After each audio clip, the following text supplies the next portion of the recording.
खामोश वाकयात में नए आने वाले दोस्तों से गुजारिश है कि चैनल को ज़रूर सब्सक्राइब कर दें और बेल आइकन पर ज़रूर क्लिक करें ताकि हर नई आने वाली वीडियो का नोटिफिकेशन आपको बर वक्त मिल सके।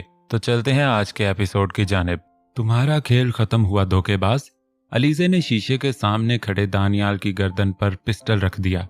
अलीज़े के चेहरे पर दानियाल के हाथ की उंगलियां अपना नक्श छोड़ चुकी थीं। तुम्हें अब भी लगता है कि तुम मुझे हैरान कर सकती हो? दानियाल के होंठों पर एक हंसी नमूदार हुई। दानियाल ने जेब से चंद गोलियां निकालकर हवा में उछाल दी। कितनी बेवकूफ हो तुम जिया। तुम्हारे पर्स में मौजूद पिस्टल से गोलियां मैं 3 दिन पहले से निकाल चुका हूं। अफसोस कि मेरा मुकाबिल इतना सुस्त है।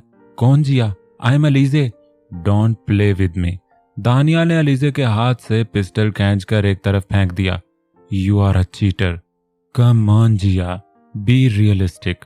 मुझे पता है कि तुम बहुत अच्छे कराटे खेल लेती हो। चलो आओ मेरा मुकाबला करो। दानियाल ने गुंसा आस्तगी से अलीज़े के चेहरे पर मारा था। तुम धोखेबाज हो तो क्या सब धोखेबाज हैं? आई एम नॉट जिया। दानियाल ने एक जोरदार थप्पड़ अलीज़े के चेहरे पर दे मारा था और साथ ही एक जोरदार धक्का मारकर अलीज़े को पीछे धकेल दिया। बुज़दिल लड़की, ड्रामा बंद करो। क्या हुआ? सब ठीक है यहाँ? फरीहा शोर की आवाज़ सुनकर दूसरे कमरे से इधर आ पहुंची थी। अलीज़े क्या हुआ तुम्हें? फरीहा हैरानगी से अलीज़े को देख रही थी। अलीज़े कौन है यहाँ? दानियाल गरजती आवाज से फरीहा की तरफ देख रहा था। फरीहा हैरानगी से दोनों की तरफ देखने लगी। क्या तुम पागल हो दानियाल? दानियाल ने एक जोरदार चमाटा फरीहा को भी जड़ दिया था। अलीज़ा, ड्रामा बंद क्यों नहीं कर देती? दानियाल, मैं फरीहा हूँ, वो अलीज़े है, तुम होश में तो हो? जोरदार चमाटे से फरीहा का सर घूम गया था। तुम अलीज़े हो और वो जिया है। तुम्हें कुछ गलत फहमी हो रही है दानियाल, फरीहा डरते हुए बोल रही थी। Come on cheater, Jiya is ready. तुम्हें कहा था ना कि ड्रामा बंद कर दो अलीज़ा। जिया की आवाज सुनकर दानियाल के चेहरे पर एक मुस्कुराहट आई। उसने फरीहा की नाक पर घूंसा मारा और वो बेहोश होकर एक तरफ गिर गई। क्या मिला तुम्हें जिया? इतनी देर अलीज़े बनकर अपनी पहचान छुपाने से आखिर तुम्हें ढूंढ ही निकाला। तुम धोखेबाज निकले। तुम नाम तब्दील करके छुपी बैठी थी, मैंने नाम तब्दील करके तुम्हें ढूंढ निकाला। इसमें धोखा क्या था? ये खेल था जिसमें मैं हर वक्त तुमसे आगे था। दानियाल अपनी मुट्ठियों को बंद करके लड़ाई के लिए तैयार खड़ा था। जिया भागती हुई आई और हवा में घूमते हुए एक टांग दानियाल के सीने पर दे मारी। दानियाल जमीन पर जा गिरा था। जिया ने दानियाल को दबोचकर उसकी नाक पर 3 जोरदार घूंसे मारे।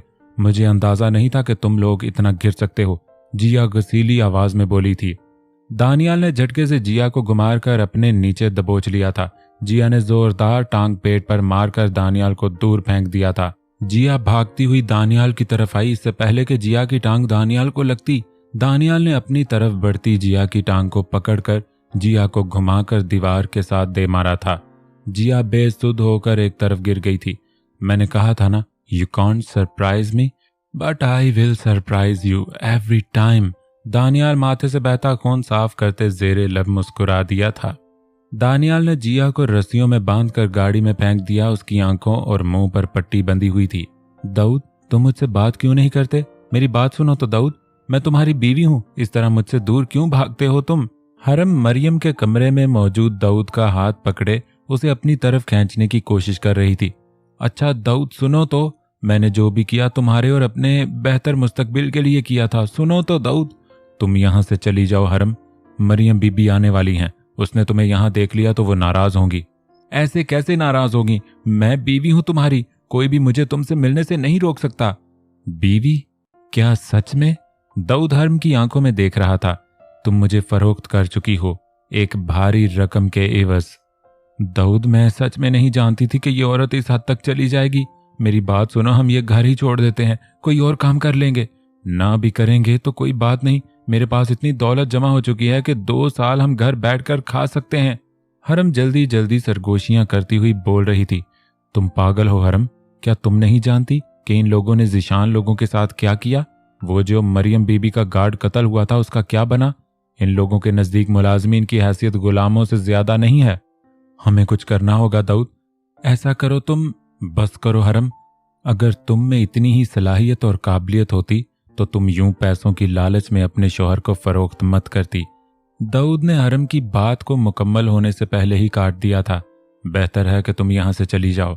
मगर दाऊद, हरम ने दाऊद के कंधों पर हाथ रखा था और दाऊद के करीब हो रही थी। हरम, तुम यहाँ?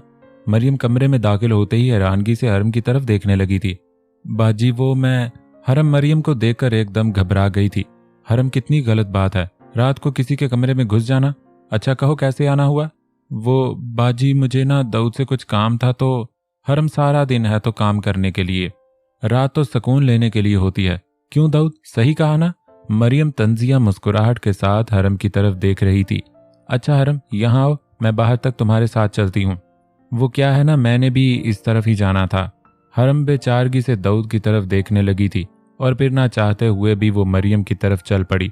मरियम ने जेरे लब मुस्कुराते हुए अपने बाजू को उसकी गर्दन से घुमाकर दूसरी तरफ कंधे पर रखा और फिर साथ चलते हुए बाहर की तरफ जाने लगी। देखो हरम, मैंने दाऊद के बदले में तुम्हें एक बड़ी रकम दी है, हर वो चीज जिसकी तुमने ख्वाहिश की थी। मरियम कमरे से बाहर निकलकर चंद कदम चलकर रुक गई थी। जी बाजी, वो अगर आज रात। अरे हरम, क्या करोगी रात में? देखो, तुम्हें अब ना तो पैसों की कमी है और ना ही मर्दों की। मेरा मतलब सारी जिंदगी दाऊद के साथ ही रही हो, अब बाहर निकलो, घूमो फिरो, दुनिया देखो। मैं फरहान को बोल देती हूँ, वो तुम्हें क्लब ले जाता है। नहीं बाजी, वो दरअसल। हरम, किन चक्रों में हो यार, जिंदगी का मजा लो। और मैं कौन सा दाऊद को चबा जाऊंगी? अब तुम अपने कमरे में जाओ और आराम करो, शाबाश। सुबह तुम्हें फरहान ले जाएगा। हरम खामोशी से अपने कमरे की तरफ चल दी थी। शाबाश हरम, प्यारी बच्ची, मुझे उम्मीद है कि अब तुम दोबारा तंग नहीं करोगी। तुम जानती हो ना कि मुझे ये सब अच्छा नहीं लगता। फरहान, तुम क्या मर्द हो? एक लड़की महज एक लड़की नहीं तुम्हारे काबू में आ रही। आइंदा अगर वो लड़की दाऊद के आस पास भी दिखी तो याद रखना, तुम्हारी टांगे तोड़वाकर तुमसे भीख मंगवाऊंगी। क्या कहा? तुम जिब्रान के मुलाजिम हो, मेरे नहीं? कितने बदतमीज हो तुम, मेरे कपड़े फाड़ दोगे? अच्छा, रेप करने लगे थे मेरा। फरहान, याद रखना कि हरम दाऊद के करीब ना आने पाए। फरहान गाड़ी चलाते हुए दिल में वो सब सोच रहा था जो आज सुबह उसके साथ मरियम ने किया था। उसके गालों पर अभी भी मरियम के हाथों की उंगलियां चिस्पा थीं। उसके दिल की धड़कन सुबह से बेतरतीब थी कि अगर वो मरियम की तवक्कुआत पर पूरा ना उतरा तो उसको जिब्रान के गजब का सामना करना पड़ सकता है। जिब्रान ने एक सुनसान रोड पर गाड़ी रोकी और ना चाहते हुए भी साथ वाली सीट पर बैठी हरम के ऊपर टूट पड़ा और अपने होंठ उसके होंठों पर रख दिए, क्योंकि उसके नजदीक शायद यही एक तरीका था। हरम की हल्की सी मज़ाहमत कुछ लम्हात बाद मुकम्मल खत्म हो गई और वो खामोशी से फरहान के होंठों का लम्स महसूस करती रही। फरहान कुछ लम्हात बाद पीछे हटा और खामोशी से सर झुकाए अपनी सीट पर बैठ गया। तुम्हें यह सब करने के लिए मरियम ने कहा था ना? हरम कुछ देर की खामोशी के बाद बोली। शायद वो भी फरहान की मजबूरी समझ रही थी। जब तुम सब जानती हो तो फिर पूछ क्यों रही हो? मुझे हैरानगी हो रही थी फरहान कि एक ऐसी लड़की जो मज़ाहमत खत्म कर चुकी थी, तुम उससे पीछे क्यों हट गए? हरम, क्या जिंदगी है हमारी, हम गुलामों की तरह इनकी गुलामी कर रहे हैं। फरहान ने जोर से अपना हाथ गाड़ी के स्टीयरिंग पर मुक्का मारा था। तुम्हें पता है फरहान, ये औरत मेरे शौहर पर काबज हो चुकी है। जानता हूं तुमने उसको फरोख्त कर दिया था। क्या कभी शौहर भी फरोख्त होते हैं?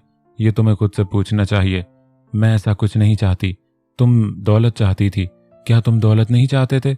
मगर मैंने दौलत हासिल करने के लिए अपनी बीवी का सौदा नहीं किया। जो हो चुका उसको बार बार दोहराकर तुम मुझे जलील करने की कोशिश कर रहे हो। तुम क्या चाहती हो अब? दाऊद, तुम्हें लगता है कि वो तुम्हें वापस करेगी? क्या करना चाहिए? मेरे पास एक आइडिया है, अगर तुम मेरा साथ दो तो। फरहान कुछ देर सोचने के बाद बोला था। क्या करना होगा मुझे? मैं एक ऐसे तूफान को जानता हूं जिसके अंदर जिब्रान की जान है। अगर हम इस तोते को पिंजरे में उतार लें तो हम इतनी दौलत इकट्ठी कर सकते हैं कि जिसके बाद हम दुनिया के किसी भी मुल्क फरार हो सकें। कहाँ मिलेगा वो तोता? हरम की आंखों में एक चमक पैदा हो गई थी। समझो, मिल गया। फरहान के चेहरे पर मुस्कुराहट आ गई थी। तो कब उतारोगे उसे पिंजरे में? आज रात। बस तुम्हें उसके सामने अदाकारी अच्छे से करनी होगी। कैसी अदाकारी? वक्त आने पर बताऊंगा। फरहान ने गाड़ी का रुख वापस मोड़ लिया था। फजर, तुम पागल हो क्या? अभी जिशान को होश नहीं आया और तुम यहाँ मजीद आग भड़का रही हो। तुम्हें आखिर क्या जरूरत थी उनके घर के सामने फायरिंग करने की? अगर तुम्हें कुछ हो गया तो मैं किसको संभालूंगी, तुम्हें या तुम्हारे भाई को? तानिया फजर को बाजू से पकड़कर बाहर खींच लाई थी। भाभी, छोड़ें मेरा हाथ, मुझे भाई को एक खुशखबरी देनी है। मैं जानती हूँ फजर कि तुमने क्या खुशखबरी देनी है, ऐसी तो कोई खुशी की बात नहीं है जो तुम। क्या कहा भाभी? आपके नजदीक ये खुशी की खबर नहीं है? जिस जमीन के लिए दर्जनों अफराद कत्ल हुए, वो जमीन अब हमारे हक में होने वाली है और आप कहती हैं कि ये खुशी की खबर नहीं है। फजर अपना बाजू जोर से छुड़ा कर पीछे कर लेती है। खुदारा मेरे लिए मजीद मसाइल ना पैदा करो। तुम्हारी इन हरकतों की वजह से अगर वो लोग अस्पताल में पहुंचकर दोबारा हमला कर दें तो? कभी सोचा भी है तुमने? पहले भी तुम्हारी वजह से ही वो इस हाल तक पहुंचे हैं। मैं जानती हूं इस सब की वजह मैं थी, मगर अब इस सब को ठीक भी मैं ही करूंगी। आपकी बातें मेरे अंदर जलती आग को ठंडा नहीं कर सकती। ये आग और खून की होली मेरी खुशियों पर मत खेलो। अगर तुम अपनी हरकत से बाज ना आई तो मैं खुद जिब्रान तक तुम्हारी खबर पहुंचा दूंगी। तानिया हाथ बांधे एक तरफ मुंह किए खड़ी थी। खून की कशिश हमेशा खून को ही होती है भाभी। ज़ीशान का और मेरा खूनी रिश्ता है और आप कभी मेरे जज्बात भाई के लिए नहीं समझ सकती क्योंकि आप हमारा खून नहीं हो। रही बात जिब्रान की, तो मैं खुद उस इंतजार में हूं कि कब मेरा उसके साथ सामना होगा। ज़ीशान की जिंदगी मेरे नज़दीक तुम्हारी खानदानी लड़ाई और 2 कौड़ी की मुतनाज़ ज़मीन से कई ज़्यादा अहम है। ये खानदानी लड़ाई और ज़मीन तुम्हें मुबारक हो। मैं बहैसियत ज़ीशान की बीवी खुद इस ज़मीन से दस्तबरदारी की दरख्वास्त जिब्रान को सौंप दूंगी। आपका ज़हनी तवाज़न शायद ख़राब हो चुका है। आपको कभी भी इस ज़मीन पर कत्ल होने वाले माफ़ नहीं करेंगे और ना ही कभी भाई। आप एक बुज़दिल तरीन खातून हैं। फजर के माथे पर सिलवटें और आंखें गुस्से से लाल हो चुकी थीं। ये तुम किस लहजे में बात कर रही हो फजर? तानिया फजर के इस लहजे पर हैरान थी। भाभी, ये दुनिया कभी बुज़दिलों को याद नहीं रखती। फजर, अपनी बकवास बंद करो। तानिया लंबा सांस लेती है। अच्छा फजर, खुदारा रहम खाओ अपने भाई पर। जब तक वो मुकम्मल ठीक ना हो जाता तब तक सब्र रखो, बाद में जो मर्जी कर लेना। तानिया ने फजर का हाथ पकड़ा और उसका गुस्सा ठंडा करने लगी। मैं जानती हूं कि वो जमीन और बदला बहुत जरूरी है, मगर ज़ीशान की जिंदगी से बढ़कर तो नहीं। तुम अब कुछ नहीं करोगी फजर। फजर गुस्से से अपना हाथ छुड़ाकर वहां से भाग निकली। देखो हरम, यही है वो जगह जहां वो दोनों इस वक्त मौजूद हैं। तुम्हें प्लान के मुताबिक अंदर जाकर किसी तरह से अलीज़े नामी लड़की को बाहर लाना है। उसके लिए तुम्हें कोई ड्रामा करना पड़े या जबरदस्ती किसी तरह भी अलीज़े को बाहर ले आना। हमारे और सिंधु खानदान की दौलत के दरमियान सिर्फ इतना ही फासला है जितना इस लड़की के और इस गाड़ी के दरमियान है। काले बुरके में मलबूस मुंह पर निकाब किए हुए हरम ने एक लंबा सांस लिया और फिर दरवाजे को खोलकर अंदर दाखिल हो गई थी। उसकी सांसें तेज और दिल जोर से धड़क रहा था। आप अलीज़े हैं बाजी? हरम ने जमीन पर गिरी जख्मी अलीज़े को झंझोड़ा था। मुझे आपकी कुछ मदद चाहिए, मैं आपकी हवेली में काम करती हूँ। हेलो बाजी, आप अलीज़े हो ना? जख्मी अलीज़ा, जो पहले से ही डरी सहमी थी, मैं तुम्हें नहीं जानती। आप अलीज़े हो ना? नहीं, मैं अलीज़ा हूँ। हाँ वही ना, अलीज़ा ही। हरम ने चेहरे से निकाब हटा दिया था। मैं आपकी हवेली में मुलाजमा हूँ, आप मेरी मदद कर दें। वो ना, मगर हमारी कोई हवेली नहीं है, हमारा तो छोटा सा घर है। अच्छा मेरे साथ बाहर तक आए। हरम ने बाजू से पकड़कर अलीज़ा को खींचना शुरू किया। नहीं, मैं नहीं जा सकती, मैं तुम्हें नहीं जानती। पहले से डरी सहमी अलीज़ा हरम को देखकर घबरा गई थी। हरम ने नजर घुमाकर घर का जायजा लिया और फिर अलीज़ा को गिरेबान से पकड़कर खींचने लगी। उठो तो। नहीं नहीं, आप कौन हो? छोड़ो मुझे। हरम को खींचने से अलीज़ा की कमीज गिरेबान से पटती हुई नीचे तक चली गई। अलीज़ा खुद को समेटने लगी। मैं नहीं जानती तुम्हें, यहां से चली जाओ वगरना मैं शोर मचा दूंगी। तुम चल रही हो या नहीं मेरे साथ? हरम ने अलीज़ा को गुस्से से खींचा, मगर अलीज़ा हरम से उठाई नहीं जा रही थी। हेलो, तुम तो कह रहे थे यहाँ 2 लड़कियां हैं, मगर यहाँ सिर्फ एक ही लड़की है। हाँ अलीज़े ही है, वो जख्मी है, बाहर नहीं आ रही। हाँ तुम जल्दी से आ जाओ, वो पहले ही जख्मी है, जल्दी आओ। हरम ने जल्दी से फरहान को फोन किया और वापस पलटी तो अलीज़ा वहां से उठकर अपनी मेडिकल रिपोर्ट्स उठाने लगी थी। वो अपनी मेडिकल रिपोर्ट्स लेकर शदीद खौफजदा थी और उसे छुपाना चाहती थी। रुको, ये कागज क्या है तुम्हारे हाथ में? हरम ने उसके हाथ से फाइल छीनने की कोशिश की। नहीं प्लीज, इसको मत छुड़ाएं, ये हमारी बिजनेस फाइल्स हैं। अच्छा बिजनेस फाइल, इधर दो। हरम गुस्सीली आवाज से बोली थी। नहीं, मैं तुम्हारी मदद कर देती हूँ, मगर ये फाइल मत लें, इसमें जरूरी कागजात हैं। इधर दो फाइल, जरूरी कागजात की बच्ची। हरम ने फाइल अलीज़ा से खींच ली थी। अलीज़ा हरम से वापसी फाइल खींचने लगी थी कि अचानक फरहान अंदर आ गया। फरहान को अंदर आता देखते ही अलीज़ा की आंखें फटी रह गई। वो धड़म से नीचे गिरी और बेहोश हो गई। फरहान ने एक नजर अलीज़ा को बरहना हालत में देखा और फिर अगले ही लम्हे चिल्लाया, ये क्या किया तुमने? इसका जिस्म ढांपो, जल्दी करो। फरहान अपना रुख दूसरी तरफ कर चुका था। फरहान, हम सब ये गाड़ी में भी कर सकते हैं, इसको यहाँ से उठाओ। बकवास बंद करो हरम, इसका जिस्म ढांपो। हरम ने जल्दी से पास पड़ी बेड की चादर अलीजा पर डाल दी। ये कुछ कागज मिले हैं। हरम के पकड़ाने से पहले ही फरहान वो फाइल छीन चुका था। रिपोर्ट्स देखते ही फरहान के पांव तले से जमीन निकल गई।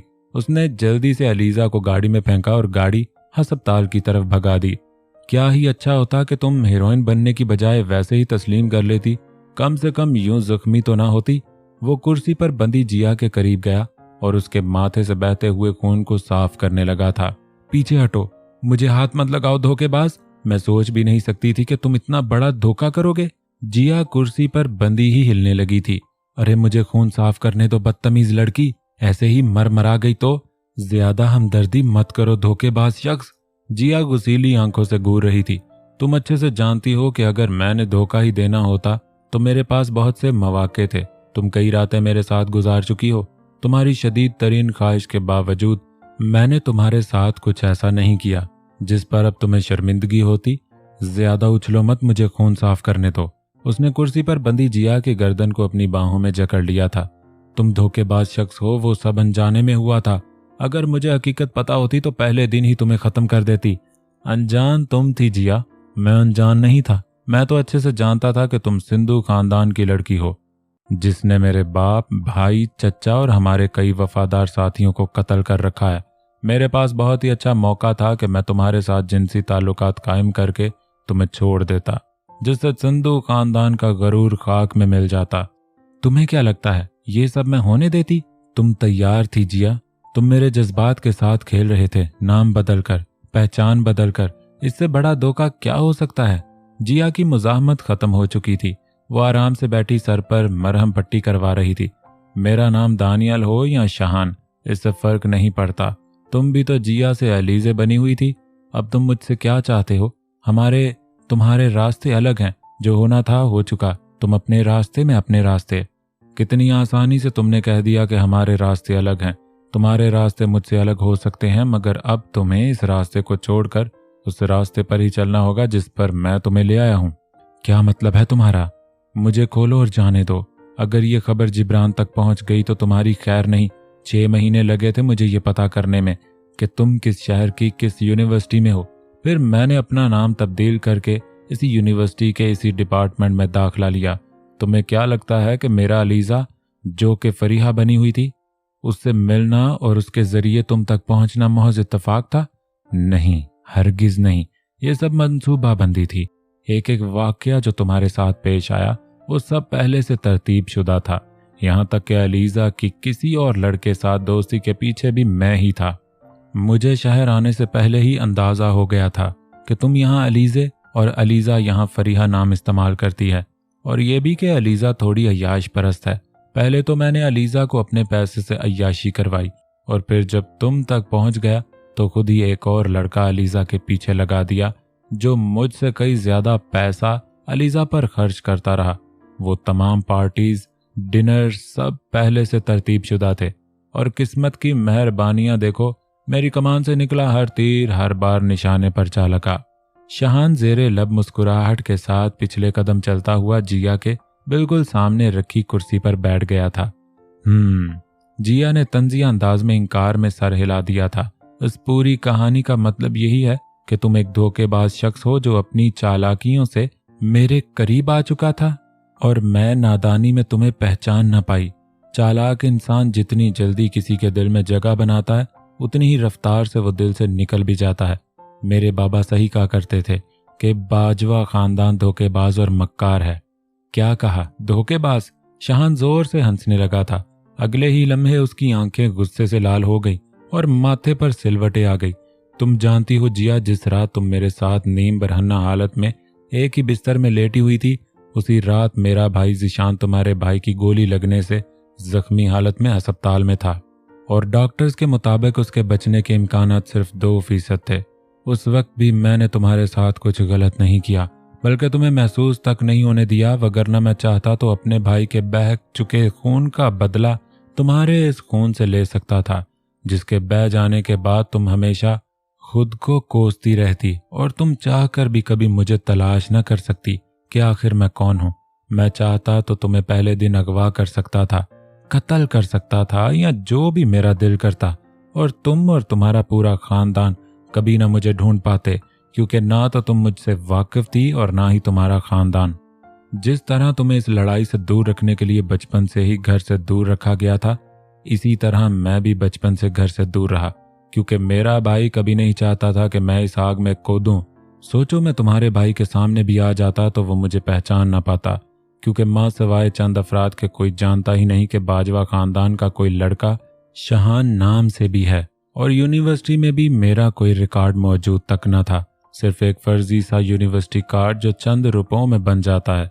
सोचो फिर तुम्हारे पास माँ सिवाय उम्र भर के पछतावे और जलालत के क्या रह जाता। मगर मेरा मकसद तुम्हें या तुम्हारे खानदान को जलील करना हरगिज नहीं था। क्या तुम्हें अब भी मैं धोखेबाज लगता हूँ? तुम्हारी ये जज्बाती गुफ्तगू मुझ पर कोई असर नहीं करेगी। तुम एक धोखेबाज थे और धोखेबाज हो। अगर तुम्हारी इस फर्जी कहानी में जरा भी सच्चाई होती या तुम्हारी नीयत साफ होती तो तुम पहले दिन ही अपनी सच्चाई बता देते। जिया की आंखों में गुस्सा था कि कोई उसे इस कदर कैसे पागल बना सकता था। ये सोच उसे अंदर से जोश दिए रही थी। तुम लोगों ने धोखे से मेरे बाप को कत्ल किया था। जिया चिल्ला उठी थी। तो क्या तुम ये चाहती हो कि इस तरह धोखे से हम तुम्हारे भाई को कत्ल कर दें, या तुम हमारे लोग कत्ल करते रहो? मेरे चाहने ना चाहने से कुछ नहीं होने वाला। तुम मुझसे अब क्या चाहते हो? ये बात तो क्लियर है कि तुम मुझे मारना नहीं चाहते। मुझे मेरा मकसद हासिल करना था। वो मकसद था कि मुझे तुमसे निकाह करके इस दुश्मनी को रिश्तेदारी में बदलना था। अब भी बस यही मकसद तुम्हें मुझसे निकाह करना होगा। शहान कुछ सोचने के बाद चलते हुए जिया के करीब पहुंच गया था। वो मुसलसल जिया के चेहरे के तासरात पर नजर रखे हुए था। नहीं, ये नामुमकिन है। तुमने ये सोच भी कैसे लिया कि मैं तुमसे निकाह करूंगी? तो क्या तुम ये चाहती हो कि ये खून खराबा जारी रहे? तुम अगर वाकई में ही ये जंग खत्म करना चाहते हो तो सीधे तरीके से मेरे भाई से मेरे रिश्ते की बात कर लो।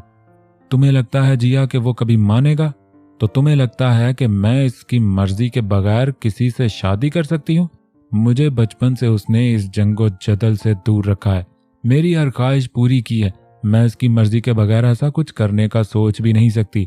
अगर तुम ऐसा कुछ चाहते हो तो खानदानी रिवायत के मुताबिक रिश्ता मांगो। कितनी अजीब बात है ना जिया कि तुम उसकी मर्जी के बगैर निकाह कर सकती, मगर उसकी मर्जी के बगैर तुम किसी भी लड़के के साथ सो सकती हो। ये महज तुम्हारी खुशफहमी है। अगर कोई लड़की किसी लड़के पर एतबार कर लेती है तो इसका मतलब हरगिज ये नहीं कि वो कुछ गलत चाहती है। पता नहीं तुम मर्दों की सोई हमेशा लड़की के जिस्म पर ही क्यों अटकी रहती है। मेरा तुम्हारा साथ सोना, उठना सब इस मोहब्बत और एतबार का नतीजा था जो मुझे तुम पर था और अब नहीं है। थोड़ी देर में खाना पहुंच जाएगा, खा लेना। और सुलह करने की ख्वाहिश को कमजोरी मत समझना। मेरे लिए बहुत आसान है कि तुम्हें मारकर तुम्हारी लाश किसी सड़क के किनारे लटका दूं। तुम्हारे पास आज रात का वक्त है, सोच लो। शहान ने जिया के चेहरे को हाथ में पकड़कर मरोड़ दिया था और फिर वहां से बाहरी दरवाजे की तरफ जाने लगा था। मैं तुमसे इस तरह शादी से बेहतर कत्ल होने को तरजीह दूंगी। तुम सिर्फ शादी के बाद जहेज में आने वाली करोड़ों की जायदाद हथियाना चाहते हो, जो मैं कभी नहीं होने दूंगी। बुज़दिल शख्स, मेरे हाथ खोलो। जिया शहान को बाहर निकलता देखकर चिल्लाई थी। जी फरहान साहब, लड़की को होश आ गया है, आप मिल सकते हैं। डॉक्टर की आवाज जैसे ही फरहान के कान में आई, फरहान जल्दी से कमरे की तरफ लपका था। तुम यहाँ ही रुको हरम, मैं अंदर से होकर आता हूँ। तुम्हें कहा ना यहाँ ही रुको। फरहान हरम को पीछे आता देखकर गसीली आवाज में बोला था। हरम हैरानगी से फरहान की तरफ देखने लगी। फरहान जल्दी से अंदर गया। अलीजा, ये सब क्या है? फरहान ने पास रखी रिपोर्ट की तरफ देखकर इशारा किया था। भाई मुझे नहीं पता, ये रिपोर्ट्स मेरी नहीं है। बकवास बंद करो अलीजा, यहाँ तुम फरीहा के नाम से रह रही थी और ये रिपोर्ट्स तुम्हारी हैं। ब्लड ग्रुप साइन तक तुम्हारे हैं। अपनी बकवास बंद करो और सीधे सीधे बताओ ये सब क्या है। वो भाई, अलीजा की आंखों में आंसू आ गए थे। रोने धोने का ड्रामा बंद करो। तुम्हें शहर इसलिए भेजा था कि तुम हमारे सर में यूं खाक डाल दो, बेहुदा लड़की। फरहान गुस्से से चिल्लाया। मैं तुम्हारा खून पी जाऊंगा, इससे बेहतर था कि तुम मर ही जाती। फरहान ने दोनों हाथों से अलीजा का गला दबा दिया था। भाई बताती हूँ, मैंने कुछ गलत नहीं किया। वो मैं शादीशुदा हूँ, मैंने यहाँ शादी कर ली थी। मैं बस आपको बताने वाली ही थी। ये देखें रिपोर्ट, मेरे खामंद के साइन भी हैं। ये देखें दानियाल। फरहान के हाथों की लचक कमजोर होते ही अलीजा ने रोते हुए सब बताना शुरू कर दिया था। भाई प्लीज मुझे माफ कर दे, मैंने कुछ गलत नहीं किया, मैं शादीशुदा हूँ। फरहान अपना सर पकड़कर बैठ चुका था। मुझे तुम्हारी किसी बात पर कोई यकीन नहीं। जिया कहाँ है? जिया वो मुझे नहीं पता, कुछ लोग आए थे, वो मेरे शोहर दानियाल और जिया को अगवा कर ले गए आज सुबह ही। उन्होंने मुझे भी मारा, मैं फोन करने वाली ही थी कि कौन लोग थे वो? तुम्हारे शोहर दानियाल का कोई नंबर? वो सब मोबाइल तोड़ गए थे। एक कार्ड उसी कमरे में गिरा हुआ था उनका, जो जिया को अगवा करके ले गए थे। भाई प्लीज उनको बचा लें। अलीजा के मुंह में जो झूठ भी आ रहा था वो बोलती जा रही थी कि किसी तरह उसकी जान बच निकले। तुम ऐसा कैसे कर सकती हो भला? तुमने एक बार भी नहीं सोचा कि तुम्हारी ये खुफिया शादी एक दिन मंजरे आम पर आ जाएगी? फरहान बेबसी से अपना सर पकड़ लेता है और फिर जोरदार मुक्का दीवार पर दे मारता है। मरीज को आराम की सख्त जरूरत है, आप बाहर चले जाएं। डॉक्टर ने फरहान को कमरे से बाहर भेज दिया था। फरहान ये सब क्या चल रहा है, मुझे भी तो कुछ बताओ। जिस लड़की को अगवा करना था तुम उस लड़की को अस्पताल ले आए हो। फरहान के बाहर आते ही हरम ने फरहान को घेर लिया था। कुछ नहीं यार हरम, सब उल्टा हो रहा है। देखो फरहान, हम इस खेल में पार्टनर हैं, मुझे बताओ असल माजरा क्या है? कहीं तुम मेरे साथ डबल गेम तो नहीं कर रहे? हरम ने फरहान को गिरेबान से पकड़ा हुआ था। हरम क्या बताऊं, ये लड़की मेरी बहन है। फरहान कुछ सोचने के बाद एक तरफ को मुंह करते हुए बोल पड़ा था। क्या? हरम हैरानगी से देखने लगी थी। तो क्या तुम अपनी बहन को ही अगवा करना चाहते थे? नहीं, अलीजे को अगवा करना था, जो जिब्रान सिंधु की बहन है। ये सब क्या है? ये लड़की जिसको तुम अपनी बहन कह रहे हो, ये ही तो अलीजा है, और अब तुम इसको जिब्रान की बहन बता रहे हो। तुम होश में तो हो ना फरहान? मैं एक लंबे अरसे से जिब्रान के साथ हूँ। बचपन में ही जिब्रान अपनी बहन जिया को इस दुश्मनी से दूर कर देना चाहता था, तो उसने अपनी बहन जिया के साथ मेरी बहन अलीजा को यहाँ इस शहर में भेज दिया था, और ये दोनों यहाँ अपनी पहचान तब्दील करके रिहाइश पसीर थीं। जिब्रान की बहन जिया ने अपना नाम अलीजे और मेरी बहन अलीजा ने अपना नाम फरीहा रखा था। अच्छा, तो जब मैंने आज कमरे में जाकर अलीजे का पूछा तो तुम्हारी बहन जो पहले से डरी सहमी थी, उसने अपना असल नाम अलीजा होने की वजह से खुद को अलीजे कह दिया। हाँ, शायद ऐसा ही हुआ था। तो फिर वो लड़की जिया कहाँ है जिसको हम अगवा करना चाहते थे? हमसे पहले कोई और उसे अगवा करके ले जा चुका है। तुम्हारी बहन इतनी जख्मी नहीं है, इसको साथ रख लेते हैं, ये जरूर कुछ ना कुछ जानती होगी। She is pregnant.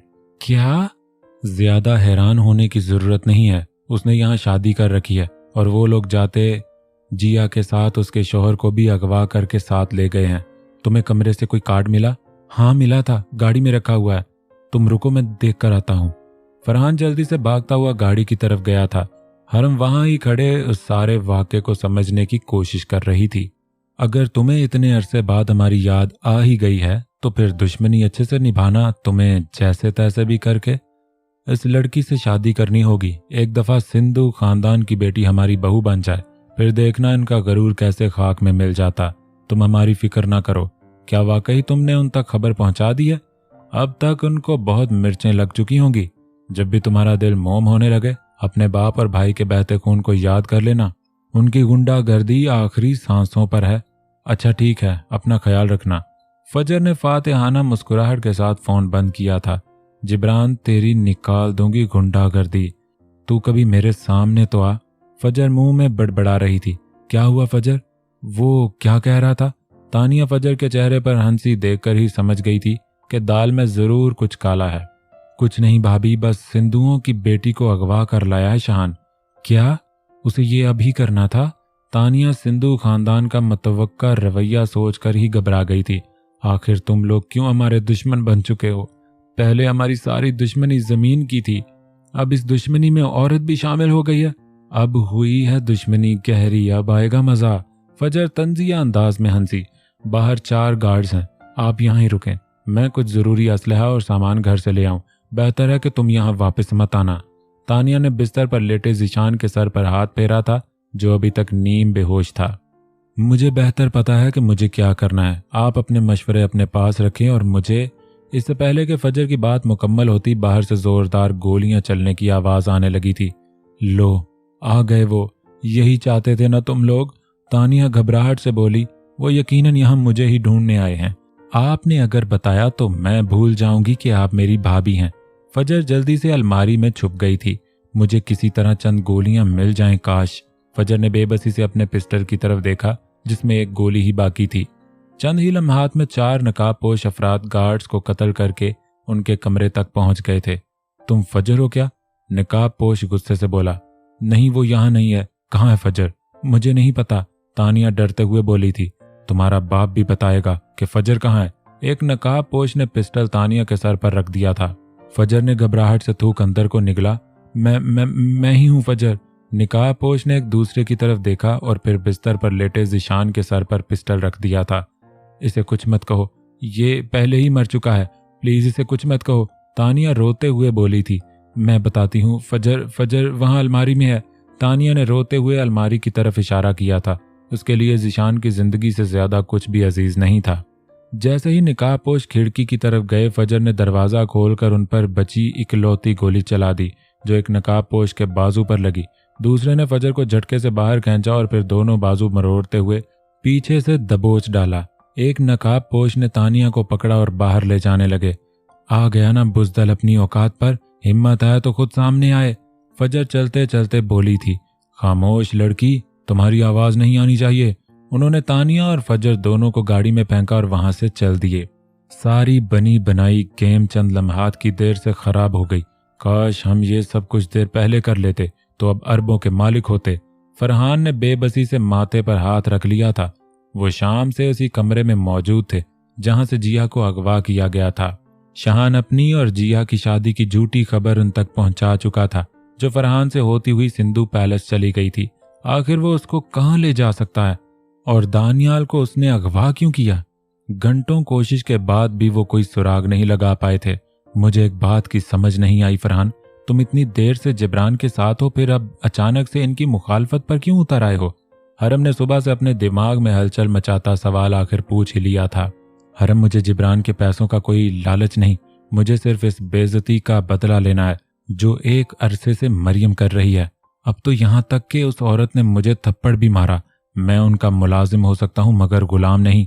मेरे अंदर ये बेइज्जती की चिंगारी एक अरसे से भड़क रही थी। आखिरकार मुझे तुम मिली जो पैसे के लिए कुछ भी कर सकती है। तुम क्या समझते हो फरहान, मैं कोई बाजारी औरत हूँ जो पैसे के लिए कुछ भी कर दूंगी? पैसे का लालच होने का मतलब बाजारी औरत होना नहीं। इस दुनिया में मौजूद हर शख्स के दिल में किसी न किसी तरह पैसा हासिल करने की हवस मौजूद होती है। दूध में पानी मिलाने वाले से लेकर कम तोलने वाले तक हर काम की वजह ये पैसे की हवस ही तो है। सूद, रिश्वतखोरी, करप्शन, ये सब पैसे की लालच ही तो है। तुम्हारा तरीका मुख्तलिफ हो सकता है मगर मकसद नहीं। और वैसे भी हर शख्स को हक हासिल है कि वो अच्छी जिंदगी के लिए पैसा हासिल करे। फरहान ने हौसला देने के लिए हरम के हाथ पर हाथ रख दिया था। जब तुम्हारे पास इतना अच्छा मंसूबा था तो तुम पहले बता देते तो आज हम कुछ और ही होते। काश मैं पहले बता देता। क्या अब सब खत्म हो गया?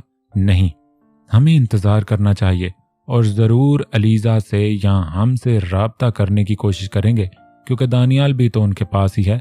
कितना इंतजार मुझे नहीं पता। फरहान के चेहरे से बेबसी झलक रही थी। अच्छा, तुम परेशान मत हो, मैं मरियम से अपनी बेइज्जती का बदला लेना चाहता हूँ। मरियम से तो बदला मुझे भी लेना है। वो जो मेरे शोहर पर काबज हुई बैठी है, तुम खुद उसके हवाले कर चुकी हो। मेरी भी कुछ जरूरतें हैं फरहान, मैंने उसे हमेशा के लिए नहीं दिया था। वो तो अब पास भी नहीं जाने देती। अच्छा ठीक है, मैं जोर जबरदस्ती का कायल नहीं। फरहान ने हाथ पीछे हटा लिया था और सोने के लिए बिस्तर की तरफ चला गया। देखो हरम, तुम ऊपर बेड पर लेट जाना, मैं यहाँ फर्श पर सो जाता हूँ। हो सकता है रात के किसी वक्त कोई फोन कॉल आए, इसलिए गहरी नींद में मत जाना। फरहान जमीन पर बिछे कालीन पर कंबल लपेट कर लेट गया।